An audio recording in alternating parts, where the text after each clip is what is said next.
You know, it's not uncommon for things to not make clear sense. Much like waking up with your head in the sink and an empty bottle of Captain Morgan's in your hand. You think to yourself, well, how did this end up the way it did? Should I be asking questions or answering them?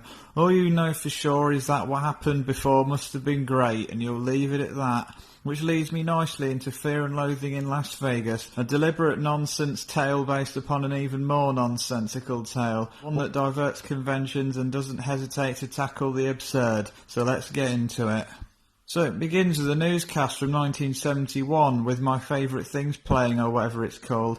It soon transitions to two strange-looking men driving through the desert, Duke and Dr. Gonzo, with a huge supply of drugs in their boot. Here they pick up Peter Parker, who is out hitchhiking. Duke begins to explain that they were in San Francisco the day before, where they received a phone call instructing them to go to Las Vegas with the vague idea of writing an article about a race.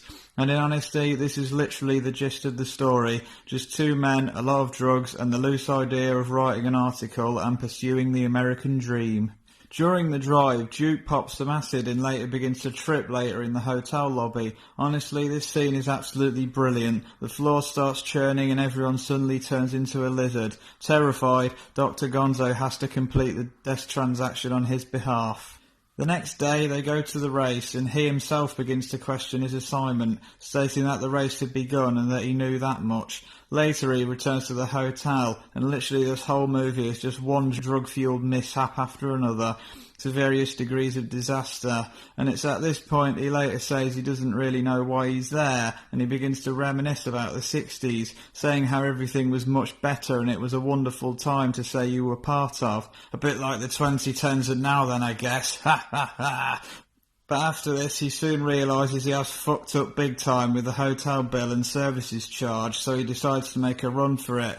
So he drives out the city to be pulled over by Gary Busey. He lets him go, but not without freaking him out first. He later rings Dr. Gonzo to explain the situation, where he tells him to go back to the district attorney's meeting, and that it was all in the telegram he sent him. So he makes his excuses and returns to the city. So Duke then checks into the hotel as arranged, and there's an argument going on with the desk clerk and a police officer, explaining that the hotel is full and that he can't stay there. Being as polite as possible, Duke imagines what he really wants to say in his head, and as someone with a bit of experience working behind a counter, I can say that this is 100% accurate. So after a few various other druggy fuck-ups, Duke sends Dr. Gonzo to the airport to have him flown out, and he drives off into the desert, reflecting on his experience without writing a single word of his assignment. Well, what to say about this movie? It's not uncommon for films to be deliberately wacky and nonsensical, and this just does it so well. The story holding every crazy anecdote together is paper thin, and it's all by design. It's clear this isn't trying to be Gone with the Wind, and it shows. It really worked out well to take on some challenging source material. That was equally as insane, but I'll draw a few comparisons between the book and the film later. A lot of the jokes and the gags often land and are delivered to pristine comedic timing, but as always I have to point out a few personal highlights. Probably my favourite scenes are the hotel lobby at the start when everyone turns into a lizard, and later on at the carnival where Dr. Gonzo has a complete breakdown in the middle of a carousel. Both of these scenes are acted to perfection, and in honesty the two lead actors fit the role perfectly. I really couldn't imagine anyone other than Johnny Depp and Benicio del Toro. They were literally made to be in this film. Having said that, I have to talk about the performances themselves. Johnny Depp really portrays a convincing drug user. It honestly seems like he was method acting or something. Don't ever change, Johnny. You're perfect as you are. Secondly, Benicio del Toro couldn't have been cast better. Dr. Gonzo is a slightly questionable character, and he himself often portrays them. And my lord, he really shines throughout this one.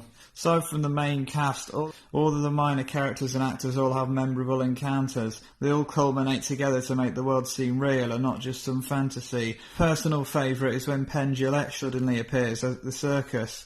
You remember it because it's so out of the blue. but it just makes sense given the overall theme of the movie, although he isn't doing any magic here, so that was a bit of a disappointment. As always, it's not to say it's all sunshine and rainbows. I think they could have toned down the 70s vibes a bit. Yes, I understand that's when the movie is set, but do we really need to see news coverage of the current affairs several times during the film? But I have to hand it to them a bit with that, in honesty. The soundtrack worked perfectly, and I'm really glad they managed to secure the rights to the songs that they did. Another thing that kind of bugged me was the fact there are several points you can see the shadows of the camera crew, and I'm pretty sure they're even in a frame for a few shots. Like, Jesus, even the room had less goofs than this, but I suppose you could argue it makes it feel more like a documentary about the book it's based on. I'm willing to forgive it once or twice, but there's at least 6 or 7 instances of it. Finally, I want to draw a few comparisons between the book and the film. The main points are well executed, but as every movie adaptation, there had to be a few things scrapped. For instance, there's a part in the book where after the attorney meeting, they both get talking to this cop at the bar after. This is obviously omitted from the film. Another thing I wish they had included was this part towards the end where they're both in a diner asking for directions to a place that doesn't even exist anymore. I feel like this would have made a hilarious scene if they played it right, which they were more than capable of. Well, how do I summarise? If you're looking for something to watch that's batshit crazy on purpose and something you don't really have to think about too much, then by all means, choose a drink of your choice, knock back a few and zone out to Fear and Loathing. So I've done a few times, and believe me, you won't regret it. Well, I think that about covers it. Signing off.